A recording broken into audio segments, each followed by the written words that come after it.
Hello guys, welcome সকলকে আমার wrestling YouTube channel wrestling and comedy skit with অনির্বাণে। আজকের ভিডিওটা হচ্ছে এই সপ্তাহে স্ম্যাকডাউনকে নিয়ে। হ্যাঁ, ঠিকই ধরেছেন, এই ভিডিওটা হচ্ছে স্ম্যাকডাউনের রিভিউ ভিডিও। আর সত্যি কথা বলতে গেলে এই সপ্তাহে স্ম্যাকডাউন আমার সেরকম ভালো লাগেনি কিছু জিনিস। জানি না কেন, আমি ফিল করতে পারছি না রেসলিংটাকে। যবে থেকে রোমান রেইন্স চলে গেছে কোম্পানিতে থেকে কিছু দিনের জন্য, অবশ্যই রোমান ব্যাক করবে খুব তাড়াতাড়ি, ততদিন আমার মধ্যে যেন কি যেন মানে ফিল পাচ্ছি না আমি দেখার। বাট তাও আমি দেখছি এবং আমি পজিটিভ জিনিসগুলোকে আনার চেষ্টা করছি, আর পজিটিভ জিনিস পাচ্ছি, নেগেটিভও পাচ্ছি। তো আজকে স্ম্যাকডাউন আমার অনেক পজিটিভ জিনিসও লেগেছে, নেগেটিভ জিনিসও লেগেছে। আমি ধীরে ধীরে সবই ডিসকাস করব, বাট আগে রিভিউ দিয়ে দিই। বাই দ্য ওয়ে, কোডি রোডসকে নিয়ে অনেকে স্বপ্ন দেখেছে যে কোডি রোডস ডাবল চ্যাম্পিয়ন হবে। অনেকে কোডি ফ্যানেরা দেখেছিল যে কোডি রোডস ডাবল চ্যাম্পিয়ন হবে, কোডি রোডস লোগান পলকে হারিয়ে ইউনাইটেড স্টেটস চ্যাম্পিয়ন হয়ে যাবে king and queen of the ring টুর্নামেন্টে। বাট তাদের স্বপ্নে জল দিয়ে দিয়েছে লোগান পল, এবং সেটা কী হবে সেটা আমি পরে ডিসকাস করছি। বাট গাইজ, কোডি ফ্যানেরা, কোডি হচ্ছে না double champion, sorry for that. যাই হোক, শো শুরু হয় বিয়াঙ্কা বেলেয়ারকে দিয়ে আর টিফানিকে দিয়ে কুইন অফ দ্য রিং টুর্নামেন্টের কোয়ার্টার ফাইনাল, না সেমিফাইনাল, কোয়ার্টার ফাইনাল, যেটা ম্যাচটা ভালোই হয়েছে কারণ দুজনেই ভালো রেসলার, দুজনেই ভালো ফিমেল রেসলার, দুজনেই খুব ট্যালেন্টেড। বাট উইনিং ডিসিশনটা খুবই বেকার লেগেছে আমার। যাই হোক, ম্যাচটাতে টিফানি অনেকবার নিকে অ্যাটাক করছিল বিয়াঙ্কার, কারণ বিয়াঙ্কার নি 100% নয়, এবং ম্যাচটা খেলে বিয়াঙ্কার নিতে একটু চোটও লেগেছে। স্টোরি লাইন চোটই হবে হয়তো, ঠিক আছে, রিয়েল চোট হলে খেলতে দিত না ডাব্লিউডাব্লিউই। যাই হোক, তো ম্যাচটা শেষ হয় বিয়াঙ্কা জেতে, যেটা আমাকে খুবই শক করেছে। লাইক আমি ভেবেছিলাম টিফানি জিতবে, কারণ টিফানি ডিজার্ভ করে। আর আমার চোখে টিফানি স্ট্র্যাটন একদম পারফেক্ট প্লেয়ার যে কুইন অফ দ্য রিং হওয়ার যোগ্য, কারণ কুইন অফ দ্য রিং সবসময় একটা ইভিল ক্যারেক্টারকে মানাবে। আর টিফানির ক্যারেক্টারে, টিফানি যদি কুইন অফ দ্য রিং হতো বেশ মানাতো ওর ক্যারেক্টারে, লাইক কুইন টিফানি। যাই হোক, তো টিফানি স্ট্র্যাটন বেরিয়ে যায় টুর্নামেন্ট থেকে, বিয়াঙ্কা ম্যাচটা যেতে কেওডি দিয়ে দেয় 1-2-3। আর এইটা আমার দেখা খুব বাজে ডিসিশন, এটা নেগেটিভ জিনিস। যাই হোক, বিয়াঙ্কা যখন জিতলো, তাহলে বিয়াঙ্কা ভার্সেস জেড হয়তো আমরা দেখবো সেমিফাইনালে, দেখা যাক কী হয়। যাই হোক, ব্যাক স্টেজে আমরা দেখি লোগান পলের সাথে এলএ নাইটের একটা ফেস অফ হয়, আর যেটা ফিউচার বীজ বপন করছে এবং একটা ইন্ডিকেশান দিচ্ছে যে LA versus Logan Paul summer স্ল্যামে হবে হয়তো। তো যদি হয় আমি তো বেশ খুশি হব। এলএ নাইট ডিজার্ভ করে একটা টাইটেল, আর United States title best LA নাইটের জন্য, কারণ ওয়ার্ল্ড পিকচার এখন খুব স্ট্যাক, ওয়ার্ল্ড টাইটেল পিকচার খুব স্ট্যাক।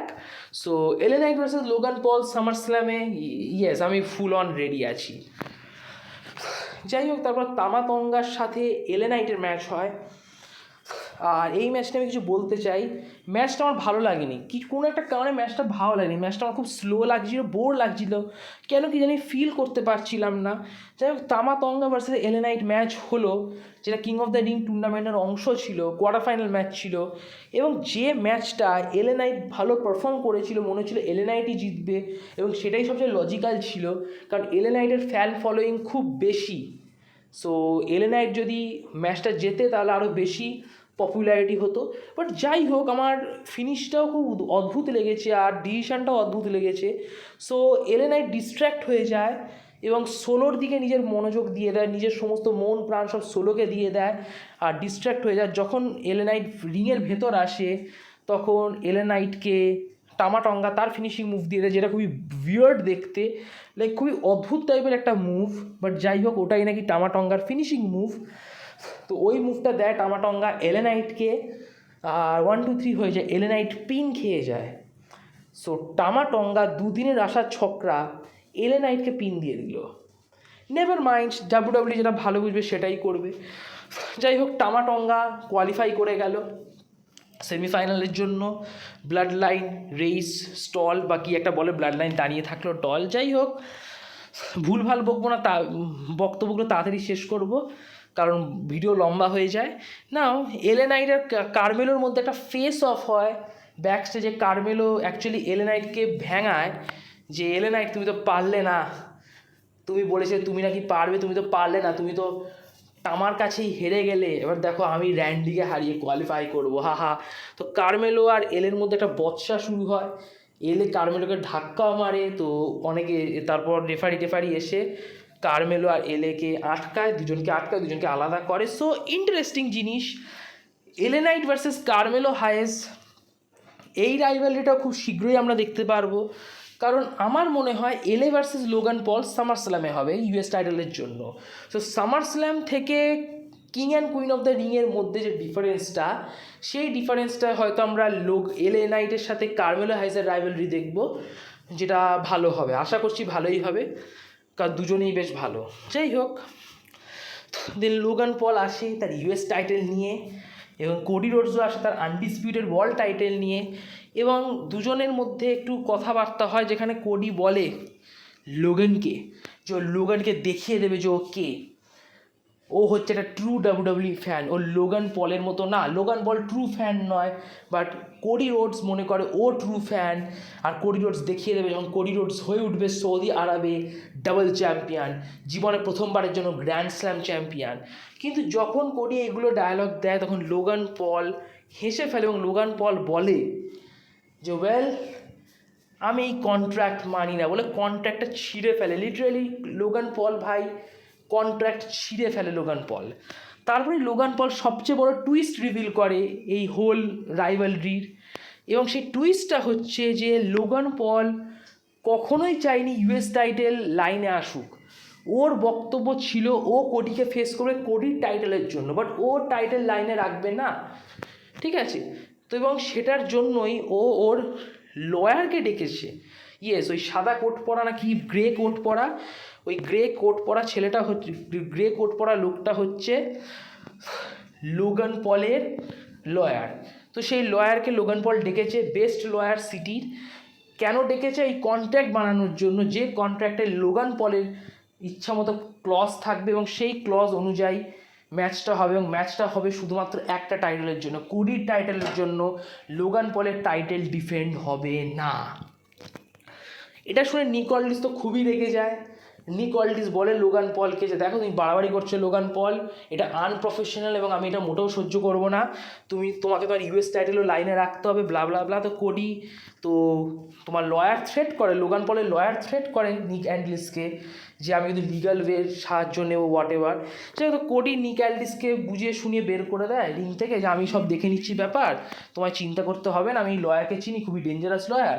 তো তারপর কোডি ডায়লগ দিয়ে দেয় লোগান পলকে যে ওয়েল লোগান, তুমি চাইছো এই কন্ট্রাক্ট আমি সাইন করি, আমি এই কন্ট্রাক্ট সাইন করব। বাই দ্য ওয়ে, এই টাইমে লোগান পল এটাও বলে যে কোডি কী এমন করেছে ইউএস টাইটেল ম্যাচ পাওয়ার জন্য, কি মানে কেন ডিজার্ভ, কোন অ্যাঙ্গেল দিয়ে ডিজার্ভ করে কোডি ইউএস টাইটেল ম্যাচ। আমি ভাবছি লোগান পলের ক্যারেক্টার একটু বেশি ডিলিউশনাল, লাইক লোগান পল কী করেছে ওয়ার্ল্ড টাইটেল ম্যাচ পাওয়ার মতো কোনো কাজ তো করেনি ভাই, তো নিজের টাইটেলই ডিফেন্ড করে না সেভাবে।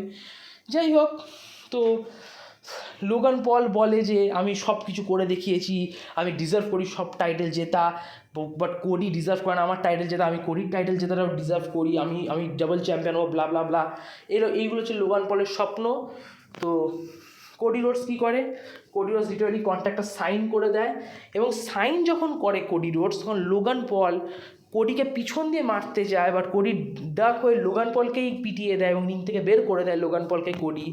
আর কোডি আর লোগান পলের মধ্যে একটা ফেস অফ হয়, আর কোডি লোগান পলের একটা বডিগার্ডকে, ইয়েস লোগান পলের একটা সিকিউরিটি গার্ডকে কোডি কী করে টেবিলের ওপর পাওয়ার বম দিয়ে দেয়। কোডি রোডস পাওয়ার বম দিয়ে একটা স্টেটমেন্ট দেয় যে লোগান পলের সাথে ও এরকমই করবে, আর লোগান পলের হানিমুন পিরিয়ড যেটা চলছে সেটাকে শেষ করে দেবে আমাদের কোডি রোডস ভাই, এরকমই একটা মেসেজ দেয় কোডি রোডস। এখানে একটা কথা বলতে চাই আমি যে এই রাইভালরিটা বেটার হচ্ছে কোডি ভার্সেস স্টাইলসের থেকে, এই রাইভালরির ইন্টেন্সটা better Cody versus Logan Paul, আর আশা করি ম্যাচটাও ভালো হবে। বাট ম্যাচটা খুব প্রেডিক্টেবল হয়ে গেল, যে সে যাই হোক ডাবল চ্যাম্পিয়ন কে দেখতে চায়, কোডিকেও দেখতে চায় না, লোগানকেও কেউ দেখতে চায় না ডাবল চ্যাম্পিয়ন। যাই হোক, তো এরপরে আমরা যেটা দেখি সেটা হচ্ছে নায়া জ্যাক্সের সাথে বিয়াঙ্কা বেলেয়ারের ম্যাচ। এই ম্যাচে তেমন কিছুই হয়নি, শুধুমাত্র একটা স্পেসিফিক মুমেন্ট ছাড়া, যে তোমার জেড কার্গিলের মেয়ে ফ্রন্ট রোতে বসেছিল, তো জেড কার্গিল তার মেয়ের সাথে কথা বলছিল যখন, তো নায়া জ্যাক্স এসে জেড কার্গিলকে পিটিয়ে দেয় ওর মেয়ের সামনে, এবং ওর মেয়ের সামনে জেড কার্গিলকে অপমান করে দেয়, ওর মেয়েকে বলে যে তোমার মা কিছু করতে পারবে না। যাই হোক, তো তারপর একটা টাইম নায়া জ্যাক্স চেয়ার দিয়ে মারতে যায় জেড কার্গিলকে, জেড কার্গিল কাউন্টার করে জেড কার্গিল নিজে চেয়ার দিয়ে নায়া জ্যাক্সকে পিটিয়ে দেয়। হ্যাঁ, চেয়ার দিয়ে জেড কার্গিল নায়া জ্যাক্সকে পিটিয়ে দেয়, এবং যার কারণে জেড কার্গিল ডিসকোয়ালিফাই হয়ে যায় আর নায়া জ্যাক্স কোয়ালিফাই করে। So Nia Jax versus Bianca, queen of the ring semifinal. যাই না কারা কারা এই ডিসিশন নিচ্ছে, বাট আমার তো খুবই হরেন্ডাস আর হরিবল লাগছে। যাই হোক, তো জেড কার্গিল আর নায়া জ্যাক্সের মধ্যে মারামারি শুরু হয়ে যায়, এবং যা মনে হচ্ছে এটা একটা নিউ রাইভালরি তৈরি হতে চলেছে। Z Kargil versus Nia Jacks একটা রাইভালরি হয়তো হবে, এবং এই জেড কার্গিলের জন্যই হয়তো বিয়াঙ্কা নায়াকে হারাবে পরের সপ্তাহে স্ম্যাকডাউনে, আর কোয়ালিফাই করে যাবে ফাইনাল রাউন্ডে কুইন অফ দ্য রিং টুর্নামেন্টের। যাই হোক, তারপর আমরা ট্যাগ টিম ম্যাচ দেখি, যে ট্যাগ টিম ম্যাচে হ্যাশট্যাগ ডিআইওয়াইয়ের সাথে খেলা হচ্ছে হুম্বের্তো আর এঞ্জেল গার্জা, এবং এই ম্যাচে কমেন্ট্রি করে হচ্ছে tag team champion, WWE tag team champion তোমার ওই যে অস্টিন থিউরি আর গ্রেসন ওয়েলার, এবং ম্যাচটা অ্যাভারেজ ছিল, আর ম্যাচটা যেতে হচ্ছে হ্যাশট্যাগ ডিআইওয়াই, এবং তারা একটা স্টেটমেন্ট দেয় অস্টিন থিউরি আর গ্রেসন ওয়েলারকে যে আমরা আসছি, তোমরা তৈরি থেকো, আমরা ওই টাইটেল নিয়ে নেব। দেখা যাক কেমন হয় এদের রাইভালরি। এরপর আমরা মেন ইভেন্ট দেখি র্যান্ডি ভার্সেস কার্মেলো হায়েস, যেটা ছিল কিং অফ দ্য রিং টুর্নামেন্টের last quarter final match, Randy versus Carmelo Hiace. এবং ম্যাচটা ভালোই হয়েছে, ম্যাচটা ভালোই কার্মেলো হায়েস আমাকে ইমপ্রেস করেছে, বাট ম্যাচটা খুবই ছোট ছিল।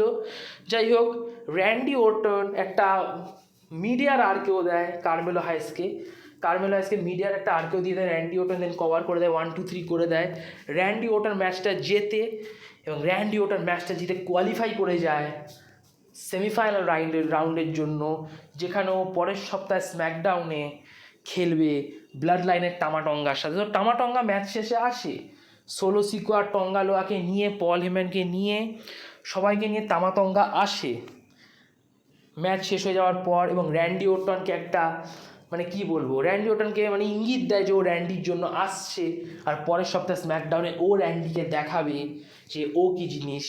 আর র্যান্ডি ওকে ওয়ার্নিং দিয়ে দেয় টামাটঙ্গাকে যে আমিও টামাকে দেখিয়ে দেবো যে আর কেউ কী জিনিস আর আমি কী জিনিস। যাই হোক, নেক্সট উইকে স্ম্যাকডাউনে আমরা দেখতে চলেছি Bianca versus Nia Jax, queen of the ring semifinal, আর কিং অফ দ্য রিংয়ের সেমিফাইনাল হচ্ছে র্যান্ডি ভার্সেস টামাটঙ্গা। আর আমার কেন জানি না মনে হচ্ছে টামাটঙ্গা ম্যাচটা জিতবে, আর ওখান থেকে জেউসো থেকে, so Jey Uso versus Tama Tonga most probably king of the ring টুর্নামেন্টের ফাইনাল। আর কুইন অফ দ্য রিংটা আমি বলতে পারছি না, বাট প্রবাবলি মনে হচ্ছে ইও স্কাই ভার্সেস বিয়াঙ্কা বেলেয়ার, সে দেখা যাক, ঠিক আছে। যাই হোক, আজকের ভিডিও আমি এখানেই শেষ করলাম। যদি আপনাদের এই ভিডিওটি ভালো লাগে অবশ্যই ভিডিওটি লাইক করবেন, ভিডিওটি নিজের র্যাসলিং বন্ধুবান্ধবদের মধ্যে শেয়ার করবেন, আর অবশ্যই আমার ইউটিউব চ্যানেলটি সাবস্ক্রাইব করবেন। প্লিজ আমার ইউটিউব চ্যানেলটি সাবস্ক্রাইব করুন, আপনাদের সাপোর্টের খুব দরকার, ভালোবাসার খুব দরকার। আর নোটিফিকেশান বোতামে অবশ্যই ক্লিক করবেন যাতে সময় মতো আপনারা আমার ভিডিওর আপডেট পেয়ে যান, আর কমেন্ট বক্সে গিয়ে কমেন্ট করে আপনাদের অপিনিয়ন জানাবেন। So like, share, subscribe, notification বোতামে ক্লিক, আর কমেন্ট বক্সে গিয়ে কমেন্ট। গুড নাইট, নমস্কার।